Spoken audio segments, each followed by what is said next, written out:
What's up, y'all? I'm actually in the kitchen cleaning up. But what I want to talk about today is the audacity that some people have. Like, some people will literally put themselves up on a very high pedestal in your life, and you don't even view them on that level. You know, they put too much emphasis on their own importance and not even realizing that that's not how you view them. That's not how you see them. You're not even vibing with them like that. But yet, they have placed themselves on a pedestal and pretty much made themselves a priority in your life without even communicating with you about that. So, leaving off of the video that I'm going to post before I post this video, had me going back and thinking again. You know me, I analyze. Had me analyzing and thinking about what was said. This cis man literally sat up and said this will be the last time you hear from me, and you'll never hear from me again.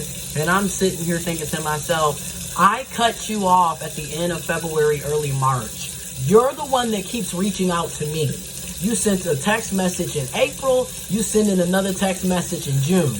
That's on you. If you notice, it's not a two-way street. I'm not communicating with you. I'm not talking to you. I'm not messaging you. I'm not texting you. I'm not following you on social media. I'm not calling you. I'm not bothering you. But yet, every month, it's woe is me, toxic ass coming back and forth, trying to hoover and mad because I'm not interested and I'm not engaging in this back and forth mess with you. Again, you can,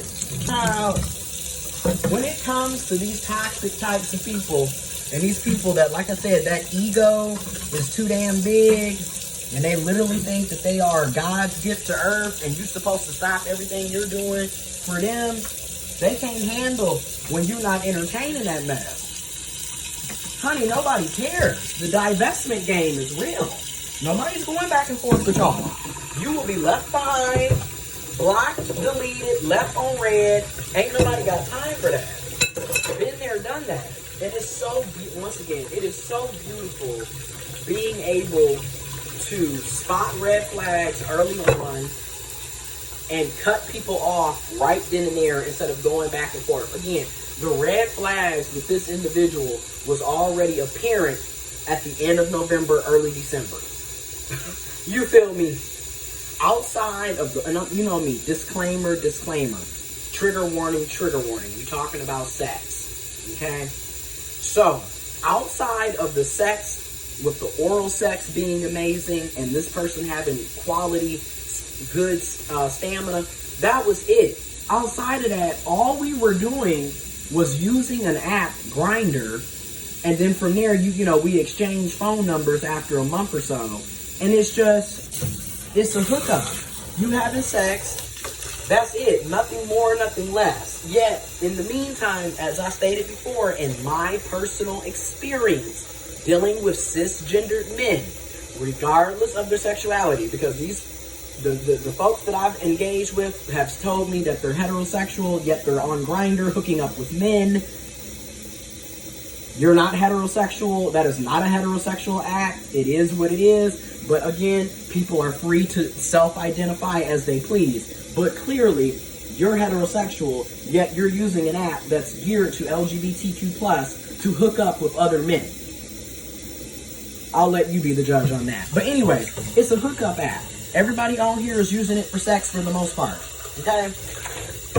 That's all it is. Yet, most of my experiences dealing with cis men, they use these apps, or they say they just trying to, be friends with benefits and have sex and all this other shit. But then when it's all said and done, they're looking for emotional labor.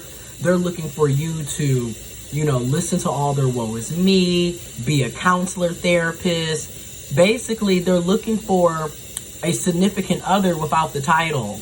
And I'm not interested in that. I'm not going to be playing all of these different roles just because you don't know how to say that you want more than sex, or because you want to play all these mind games and use me as a fetish or as a side piece. I'm not doing that for you. You know, and I don't care. That's why I kicked your ass to the curb at the end of February, early March. I don't have time for that. Now, if other people want to engage in that back and forth behavior, if that's your relationship style and that's what you prefer, then by all means, go and do that. Be successful in it. I'm not here to stop what you got going on. But when it comes to me, my body, my choice, I'm not wasting my time with you. And like I said, this is the same dude that got mad at me when he randomly out of the blue decided that he was going to Las Vegas, Nevada, didn't say anything, and then got mad at me because I wasn't chasing after him. You're on vacation. Why would I be constantly being a bugaboo when you're clearly on vacation? Again, if your communication is wishy-washy, inconsistent, I back up. I back away. I don't have time for that. I'm not going to waste my time trying to figure out what's going on with you and why you not communicating. You a grown ass man. You 4 years older than me, nigga.